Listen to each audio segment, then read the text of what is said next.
Good morning, everybody. Tara here with the Wifey Wake Up No Makeup podcast. And I'm going to cover a topic that I've wanted to cover for a while. It's been on my list. And Jon and I talked about it yesterday in our podcast, the Jon and Tara podcast. And I'm so glad we did.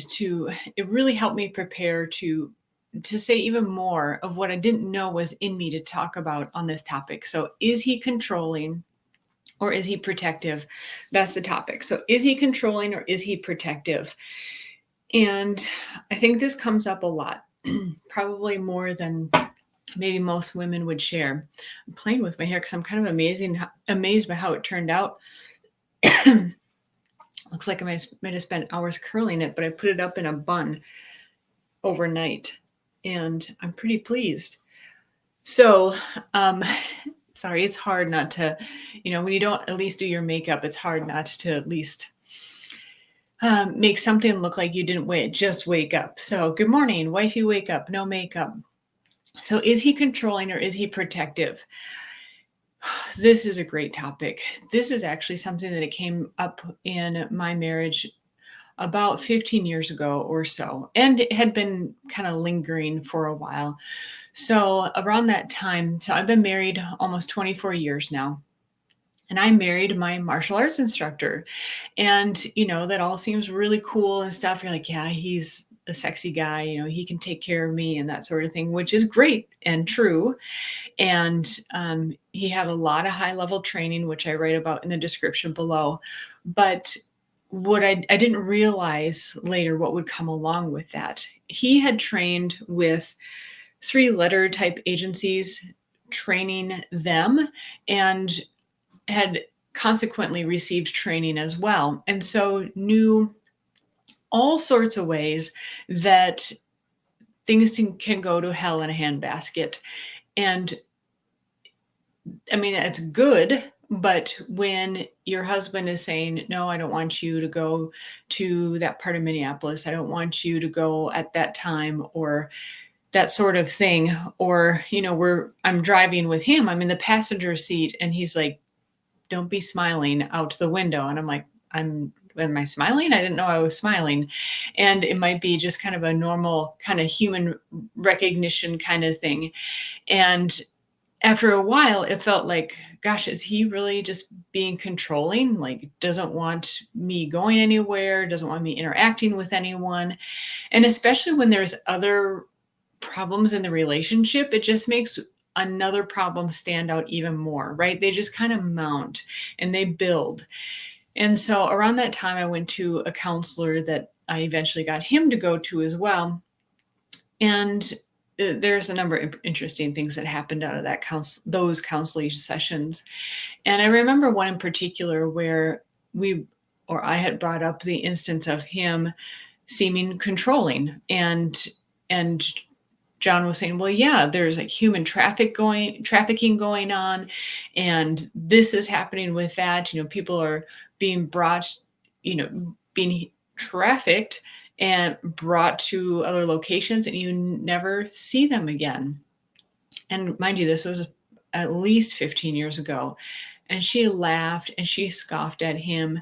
And that was an interesting moment because she did a couple of things in counseling sessions that were really not appropriate for a counselor to do, even if she doubted his knowledge, or whether he was actually being controlling or protective. It was not appropriate. And fortunately, she did that because it also caused me to think, okay, I'm paying this person money to help counsel me, but she's not much different than anyone else that I'm paying for a service. They do what they do. Yes, she has a certain education, but she also has a certain mindset. And it's up to me to decide if I'm going to choose to listen to what she has to say. I was looking for perspective. And what was interesting is I got perspective, but not in a way that I really expected to get it, which was seeing it played out in front of me. When it's inside of you, it's really different. anyways, I'm going on a little bit of a tangent, but something to maybe keep with you if you are going to a counselor, your values have to match up with theirs as well. And hopefully you're getting someone, they're supposed to play more of a neutral role, although that's really, really difficult to do as humans. So part of what I'm getting at is, fortunately, I didn't listen to her. I had a couple of instances where I got to see the example of her biases, and I got to hear out my husband in a different way. And part of my point is here that if I had listened to her, I would very likely be divorced today. And not only that, I'd be looking back at the handful of things that I had brought up to her and realize that Jon was right. Jon was right about trafficking before it was in any kind of mainstream news. You only heard about it in select news sources, or if you had connections in certain realms like my husband does have. And there were a number of other topics which are for another day. And I also, not too long later, moved to another hairstylist, and I learned through her that her cousin actually had been abducted and was never found again. And that was in a similar town to where we lived, not the same town, but similar in Minnesota. And so it just made it that much more real. So all of this, I have a few things that I'm preparing that will eventually get to helping you to discern, is he controlling or is he protective and caring and protective? So another thing, I, as a teenager, had lived in a South American city with millions of people for an entire year. And before I went, my parents were very concerned about my safety. And as a teenager, you're kind of like, oh, whatever, I'll be fine, but they were rightly so. They were concerned.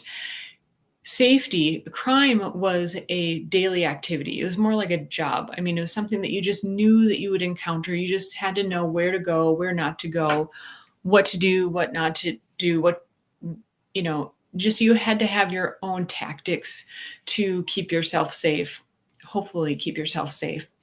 And it was just part of daily life. You would not necessarily not go somewhere unless there was like a big riot, which there wasn't while I was there, but you would route yourself around certain areas and at particular times especially.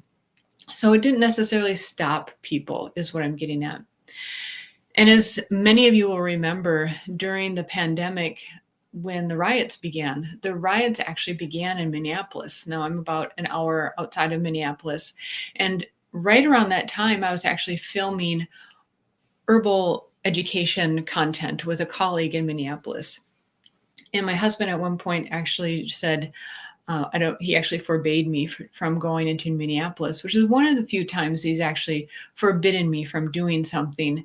But it wasn't even a question. And just knowing his demeanor, and it wasn't even a tone of voice, it's just like kind of a demeanor. We talked about it, and I knew that it was a serious matter. And within a week or two, the riots broke out in Minneapolis. Now that's not the end of the story. So he has an ability. He has foreknowledge as well of these things, and I've learned more and more over time to trust him. And you start out your relationship with a certain level of trust, and it either goes up or down, and you really have to monitor that. And if it's going down, why is that? And that was, for me, that was that point where I was going to counseling, where I was starting to doubt him, or I was doubting him, and I really had to do some soul searching. So he was right. Like I said, the riots broke out. But here's the thing. The colleague that I was working with in Minneapolis, a couple of weeks later, was like, so are you coming back? Are we going to recommence our work up here? And I was like, it doesn't, it doesn't feel right yet. And she's like, oh, what do you mean? That's only 10 blocks away. There's still stuff going on. And I was like, 10 blocks away. I mean, I live in the country. We consider that our backyard practically. Some people, it literally is their backyard. And it was really a difference of perspective, right? Of culture, even within the same state, within the same small region. It was a very different sense. It's a very different culture in that sense. And then even within a few weeks, a gas station just 2 blocks at the most from her house totally was destroyed, went up in flames. And that definitely hit home more for her and her family as well. So those stories are to illustrate that whether someone is being controlling or protective can really depend on the culture that they come from, the area that they grew up in. So one last story. So I grew up, as you might have heard, in a rural part of Minnesota. At that time, it was really rural, and it was, on a country road. It was soybeans or corn across the road every year. It was a small country neighborhood. Everybody knew each other. Adults would look out for other neighbor kids. It was, your neighbors were your kid friends as well. And it was just a quiet, peaceful place. And you would hear gunshots every once in a while, but you wouldn't duck for cover. You knew it was someone doing target practice or something like that. And, or you would shoot cans off of the garbage can in your front yard even. And it was just with a pellet gun is what I'm saying. And that was a normal part of life. You would teach your kids how to shoot guns starting with a pellet gun. That's how I learned. And it was just normal. And so it's just a very different, like I was saying, from my colleague who was originally from New York, from the year that I spent in Brazil and the culture there and the level of threat and concern about crime there, and how a normal part of life it was. So and I'm speaking about husbands in this instance. Later we can talk about, if you're not yet married, if you're still dating, if you're getting serious in your relationship and he seems like he's getting more controlling. That's a whole other topic. Maybe, if that's of interest to you, please put it in the comments below, and I'll be glad to do another talk specifically on dating and to what level is it acceptable that he's protective in that sense. But definitely once you've made that marriage commitment, you're in it, right? You're 100% committed is what I'm saying. So something to consider is, if you want, and what you wanted in a man is to be an excellent provider and protector, that often comes together. They're usually not one or the other. They usually come together, provider and protector, like two sides of the same coin.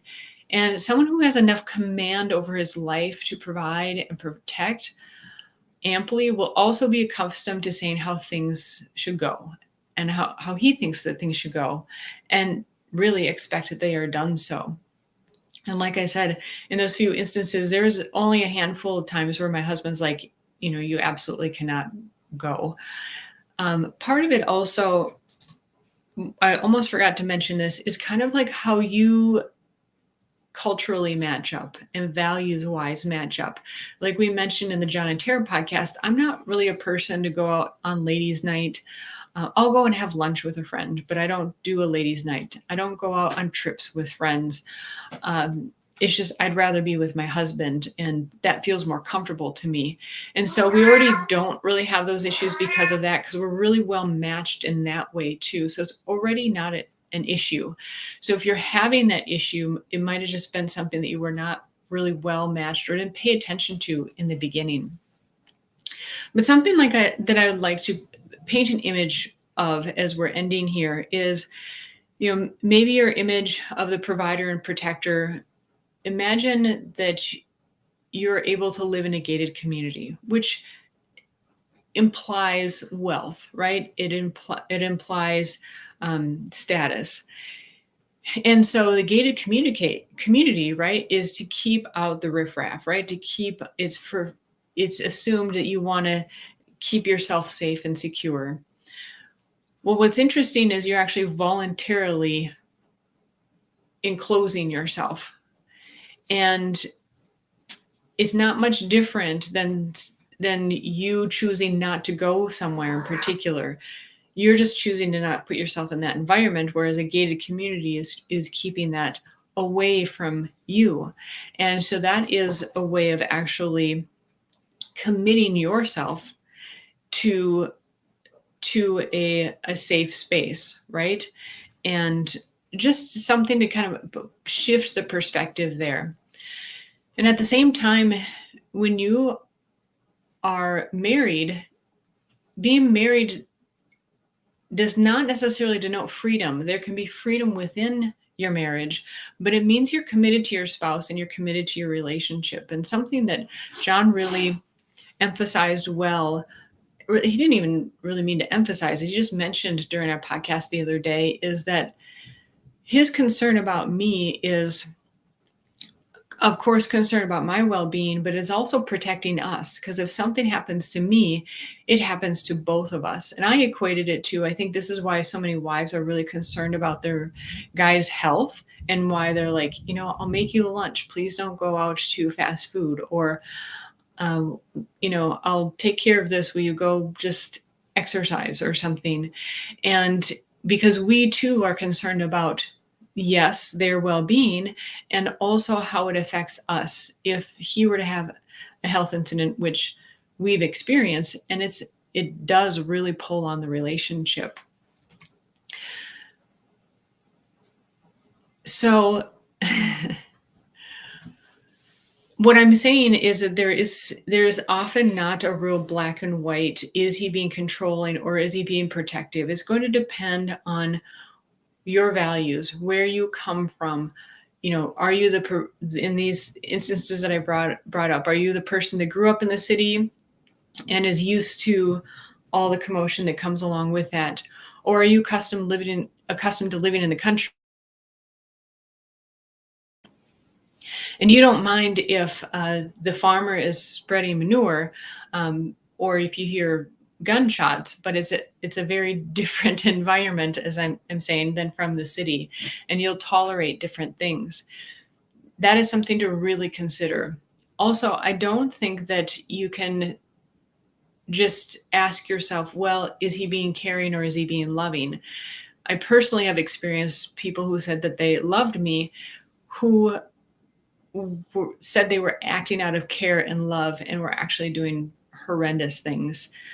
It was really out of their own selfishness. So this is something that I think you really need to do some soul searching. And I'm really glad that I did when I went to that counselor, even though I would have loved to have someone say, this or that, which she kind of did, just with her opinions. But it actually thankfully got me to thinking, because you're the only one that can really discern for your own situation. There are going to be some really clear indicators, which maybe some people will chime in the chat, that they had experiences in their relationship that were just total clear indicators that this person was absolutely being controlling and was not being caring. But there's a lot of gray area. And I'd say most of all, you have to learn, especially to have a long relationship, you need to learn to do that soul searching and take time to assess what is true. Because even what we may go to a professional, we may do a Google search, but it doesn't mean that that is true. It's going to be unique. Each situation is going to be unique. And so while this may not have provided the extreme clarity that you had wished for, I hope most of all, I think the best thing that you can gain is even just taking that time to self-reflect and to think and to consider things, have an honest conversation, and with your husband, ideally. Sometimes you have to have the conversations in your own mind, but as you're listening to him in particular, and ask him truthfully, why is it? Why is it that you think that I shouldn't go on that trip with my girlfriends? Oh, it's because of that location. Okay, what if we went somewhere else that was more safe, for example? And have a conversation like you love, care, and trust each other, and that you taking care of yourself is actually helping you take care of him. And that goes for health as well. That's a whole other talk, but taking care of your health is also you taking care of him. And it will really change your relationship around if it's already going in a challenging direction. So let me know your thoughts in the comments. You probably have some experiences. There are probably many experiences out there. Guys, especially, I want to ask for your help here. If this resonates with you, if this is something you're like, oh, I wish so many more women knew about this, like the podcast, share it with your friends, have someone else like it. The more that you show the support, and even for women to see that this is maybe something that you've been trying to get across, you've been trying to say, but it's been hard to convey, because sometimes we're all crazy like that. We just need to hear something from a different perspective, and then it sinks in. And especially as a woman, maybe you wish you had known this earlier. Maybe this was helpful. If a friend comes to mind that you think this could help, please send it their way. And I look forward to hearing from you. Have a wonderful day, everybody. Take care.